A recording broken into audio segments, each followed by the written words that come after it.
స్థానికుడైన తనకు పెద్దాపురం నియోజకవర్గ ప్రజలతో సత్సంబంధాలున్నాయంటున్నారు వైసీపీ ఎమ్మెల్యే అభ్యర్థి ధవలూరి దొరబాబు. ప్రజా సమస్యలే ధ్యేయంగా ముందుకు వెళ్తూ ముఖ్యమంత్రి జగన్మోహన్ రెడ్డి ప్రవేశపెట్టిన సంక్షేమ పథకాల గురించి వివరిస్తూ నియోజకవర్గంలో జోరుగా ప్రచారం సాగిస్తున్న పెద్దాపురం నియోజకవర్గ వైసీపీ ఎమ్మెల్యే అభ్యర్థి ధవలూరి దొరబాబుతో మా కాకినాడ ప్రతినిధి రాజేష్ ఫేస్ టు ఫేస్.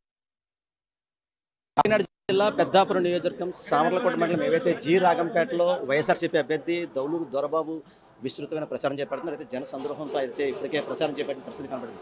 ప్రస్తుతం ఎవరైతే వైసీపీ అభ్యర్థి ధవలూరి దొరబాబు ఉన్నారు వారిని అడిగి మరింత సమాచారం అడిగి తీసుకుంటారు. సార్ చెప్పండి, ఈ రోజు మీరు జి రాగంపేటలో విస్తృతంగా ప్రచారం చేపడుతుంది. ఇప్పటికీ మీరు ప్రచారంలో కూడా ఉన్నారు. అంటే ఈ ప్రచారంలోకి వెళ్ళాడు ప్రజలు మిమ్మల్ని ఏ రకంగా ఆహ్వానిస్తున్నారు? ప్రజలు నిజంగా చాలా ఆప్యాయత ప్రేమ కురిపిస్తూ ఉన్నారు. ఎందుకంటే జగన్మోహన్ రెడ్డి గారు చేపట్టినటువంటి సంక్షేమ పథకాలు, మరి ముఖ్యంగా ఆయన వివక్ష లేకుండా రాజకీయం లేకుండా చేసినటువంటి సంక్షేమ పథకాల వలన ఈరోజు ప్రజలందరూ కూడా మరలా జగన్మోహన్ రెడ్డి గారే మరలా ముఖ్యమంత్రి అవ్వాలి, అలాగే వైఎస్ఆర్సీపీ అభ్యర్థిని అందరినీ కూడా గెలిపించడానికి ఈరోజు ప్రజలందరూ కూడా స్వచ్ఛందంగా వచ్చి ఈరోజు మా మద్దతు కలుపుతున్నారు. ఇది జి రాగంపేట కాదు, అన్ని గ్రామాల్లో కూడా ఈరోజు మాకు విశేష స్పందన కల్పిస్తుంది. దానికి ముఖ్య కారణం మా నాయకుడు నిజాయితీపరుడు, విశ్వసనీయత, ఇవన్నీ చూసి కూడా ప్రజలందరూ కూడా ఈరోజు ఓటేయడానికి రెడీగా ఉన్నారు. సార్ ప్రధానంగా వస్తున్నాం, ఇప్పుడు కూటమి అభ్యర్థులు ముందుకు వెళ్తున్నారు. వారిని ఢీకొట్టే విధంగా వైసీపీ మీ పార్టీ కానీ అది మీరు కానీ ఏ రకంగా వెళ్ళిపోతున్నారు? కూటమి అంటే తెలుసు, ముగ్గురు నలుగురు కలిశారంటే దాని అర్థం అటువైపు ఉన్నటువంటి నాయకుడు బలమైన నాయకుడు. కాబట్టి ఈరోజు ఎంతమంది కలిసి వచ్చినా సరే మా నాయకుడిని ఏమీ చేయలేరు. ఎందుకంటే మా నాయకుడు ఈరోజు ప్రజల గుండెల్లో సుస్థిరమైన స్థానం సంపాదించుకున్నాడు. ఎందుకంటే విశ్వసనీయత, రాజకీయాల్లో విశ్వసనీయత గురించి చెప్పాలంటే ఆ రోజు దివంగత నేత డాక్టర్ వైఎస్ రాజశేఖర రెడ్డి గారు అవ్వచ్చు, ఇప్పుడు జగన్మోహన్ రెడ్డి గారు అవ్వచ్చు, ఇప్పుడు ఆయన చేసినటువంటి మేనిఫెస్టో, కొత్తగా విడుదల చేసిన మేనిఫెస్టో కూడా ఇవన్నీ కూడా కలిసి వచ్చి మా పెద్దాపురం నియోజకవర్గం కాదు, ఆఖరికి చంద్రబాబు నాయుడు గారు పోటీ చేస్తున్నట్టు కుప్పం నియోజకవర్గం, లోకేష్ గారు పోటీ చేస్తున్నటువంటి మంగళగిరి, అలాగే పవన్ కళ్యాణ్ గారు పోటీ చేస్తున్నట్టు పిఠాపురంలో కూడా ఈరోజు వైఎస్ఆర్సీపీ పార్టీ అభ్యర్థులే గెలుస్తారు. 2 రోజుల క్రితం ఏవైతే వైసీపీ మేనిఫెస్టో విడుదల చేశారో ఆ మేనిఫెస్టోకి సంబంధించి ప్రజలను చూశారు. అంటే ఇవన్నీ చూస్తుంటే మీకు ఎంతవరకు దోహదపడుతుంది మీరు అనుకున్నారు? ఎందుకంటే మేనిఫెస్టోని ఒక బైబిల్, ఖురాను, భగవద్గీతగా పాటించిన మొట్టమొదటి వ్యక్తి ముఖ్యమంత్రి జగన్మోహన్ రెడ్డి గారు.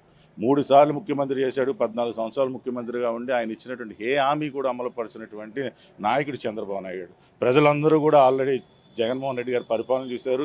జగన్మోహన్ రెడ్డి గారి నోటి నుంచి మాట వస్తే ఆ మాటకు కట్టుబడి ఉంటాడని ప్రజలందరూ కూడా గమనించారు. అలాగే ఈరోజు నవరత్నాలు ప్లస్ అనే కార్యక్రమంతో ఇప్పుడు ఉన్నటువంటి కార్యక్రమాలన్నీ సంక్షేమ పథకాలని కంటిన్యూ చేస్తూ ఇంకా చేయూత నోటు 1,50,000 అవ్వచ్చు, నాకు 1,20,000 కాపు నేస్తం అవ్వచ్చు, ఇవన్నీ కూడా బడుగు బలహీన వర్గాలు, ముఖ్యంగా అక్కా చెల్లెములందరినీ కూడా ఆర్థికంగా పైకి తీసుకురావడానికి ఈరోజు జగన్మోహన్ రెడ్డి గారు ఇచ్చినటువంటి మేనిఫెస్టో తప్పకుండా పనిచేస్తుంది. అలాగే రైతులకు కూడా ఈరోజు ఇప్పుడున్న పరిస్థితుల్లో మేము రైతు రుణమాఫీ చేయలేం, కానీ రైతులకి ఉపయోగపడే విధంగా 3 లక్షల రూపాయల వరకు సున్నా వడ్డీ ఇవ్వడం అన్నది సామాన్యమైన విషయం కాదు. ఇవన్నీ కూడా రైతులు అందరూ కూడా గమనిస్తూ ఉన్నారు. దానికంటే ముఖ్యం జగన్మోహన్ రెడ్డి గారు ఏమి చెప్తే అది చేస్తాడన్నది ఇప్పుడు ఈరోజు ప్రజలందరూ కూడా బలంగా విశ్వసిస్తున్నారు. కాబట్టి 175 నియోజకవర్గాల్లో కూడా మేము వైఎస్ఆర్సీపీ గెలుస్తాం. సార్ రాష్ట్ర వ్యాప్తంగా ఉన్న 175 నియోజకవర్గాలు మీకు గెలుస్తారని మీరు ధీమా వ్యక్తం చేస్తున్నారు. అయితే ఇక్కడ పెద్దాపురం నియోజకవర్గం చూసుకుంటే మీ గెలుపు అయితే ఇప్పటికే సద్యమని మీరు అంటున్నారు. అయితే మీ మెజార్టీ ఏ రకంగా ఉంటుంది? మెజార్టీ అన్నది ప్రజలు తప్పకుండా భారీ మెజార్టీ అయితే ఊహిస్తున్నాం. ఎందుకంటే 40 సంవత్సరాల తర్వాత ఒక స్థానికుడిగా ఈరోజు నాకు అవకాశం రావడం జరిగింది. అలాగే నేను కూడా గత 20 సంవత్సరాలుగా ప్రయత్నాలు చేస్తూ ఉన్నా. ఈరోజు జగన్మోహన్ రెడ్డి గారి ఆశీస్సులతో, మా ప్రజల ఆదరాభిమానాలతో, మరి ముఖ్యంగా దేవుని ఆశీస్సులతో ఈరోజు మాకు ఒక అవకాశం వచ్చింది.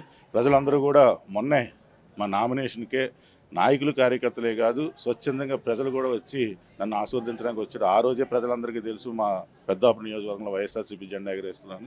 ఈరోజు ప్రచారం ఇంకా 10 రోజులు ఉంది. 10 రోజుల్లో ప్రతి ఒక్కరి దగ్గరికి మరలా వెళ్ళి అడుగుతాం. తప్పకుండా భారీ మెజార్టీతో గెలుస్తున్న నమ్మకం మాకుంది. అయితే ఓవర్లు చూస్తుంటే ప్రధానంగా ఏవైతే వైసీపీ అభ్యర్థి ధవలూరి దొరబాబు ఇప్పటికే పెద్దాపురం నియోజకవర్గం విస్తృత ప్రచారం చేపడుతున్నారు. అయితే ఏవైతే జగన్ ఇచ్చిన సంక్షేమం, అభివృద్ధి చూసి ఖచ్చితంగా ప్రజలు మాకు పట్టం కడతారు. అయితే మరోపక్క రైతులకి ఏవైతే హామీలు ఇచ్చామో హామీలు కూడా ఇప్పటికే నెరవేర్చాము. అయితే మాట తప్పును మడం తిప్పననే ముఖ్యమంత్రి ఎవరైతే జగన్మోహన్ రెడ్డి వారిని ప్రజలు ఖచ్చితంగా నమ్ముతారు. పెద్దాపురం నియోజకవర్గంలో ఈసారి ఖచ్చితంగా ఎవరైతే స్థానిక ప్రజలు వారు వైసీపీ అభ్యర్థికి ఓటేసి ఖచ్చితంగా నన్ను భారీ మెజార్టీతో గెలిపిస్తారని చెప్పి ఎవరైతే వైసీపీ అభ్యర్థి ధవలూరి దొరబాబు ధీమా వ్యక్తం చేసే పరిస్థితి. ఇది కూడా తాజా పరిస్థితి. కెమెరా పర్సన్ సురేష్తో రాజేష్, ఐ న్యూస్.